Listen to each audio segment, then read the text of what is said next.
Oh, David, Leon, and Martin. We're going to watch a train come through here. I'm standing not far from my home. I think it's going to be it's called the Acela. Breezes through here. It's kind of a quiet train. It's electric. So not very much noise. That train goes from Boston, Massachusetts, all the way down to Washington, D.C. And if you remember my other video, this is a little road that leads up, like I said, in one of those houses over there, there's 5. That's a borough school. But anyway, that train runs from Boston to New York, as I said, a lot of business commuters and college kids maybe, going back and forth. But this track over here divides Stonington Borough from Stonington Village. And it's literally the epitome of the other side of the tracks. If you live on that side of the tracks, the taxes are much, much lower, and the home prices are as much as a third less. You can kind of see a brick building over there. It was a big mill called the Velvet Mill, and it was sort of the big commerce in town, in sense of like a working town. In other words, let's say what were called blue-collar workers would work over there. And over in Stonington Village, this was also a blue-collar town also. You can see it's like an isthmus of land that goes out.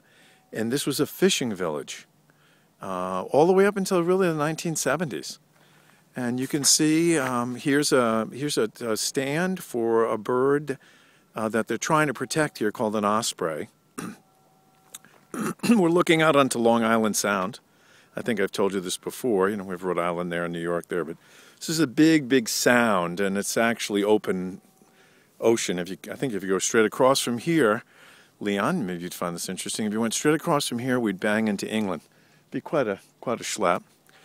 And we'll see a little thing that's kind of floated up here. That's a lobster buoy that's broken free of its lobster cage, unless there's a lobster cage there, but you'd never put it. You put the buoys in the water out here, and you throw your lobster cage in the water, and then you mark it with a buoy, and you go and hope, and you put fish in there, and you hope that there's going to be a lobster in there in the morning, one that you can eat. You can't take ones that are too short. And there's an old rule here. If someone pulls up your lobster pot, if you catch them pulling up your lobster pot, you can actually shoot them. I know it's kind of crazy. And I got the sun in my eyes. That house right there is this little island called Salt Acre. I think I told you that there's 2 homes out there. But the big house was the Johnstone Estate. And there's a boat called a J-boat, which is a Johnstone boat. And if you went online, you'd see a thing called J-boat races and J-boat competition. It's a class or style of boat that people race around the world. And so this fishing village, which was just all Portuguese, almost all Portuguese, some New Yorkers, which is about an hour or 2 from here, decided to come on up here, and they thought it was quaint and beautiful, and they started buying small houses, and one thing led to the next, and before you knew it, it became gentrified.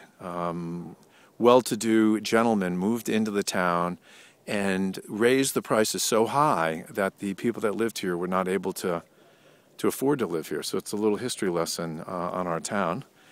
This is my little dog, Charlie. Hey, puppy. I call her puppy. She's 11 years old. She's a female. When she hears a dog barking behind us,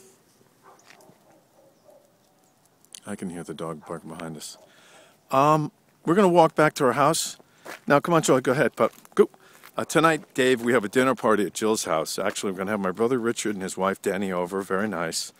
And then another couple, Bruce and Carol Patterson, who are lifelong friends of Susan and I. And actually, I think Jill was with Carol Patterson, and they ran into my wife Susan, and that's how Jill and Susan became friends.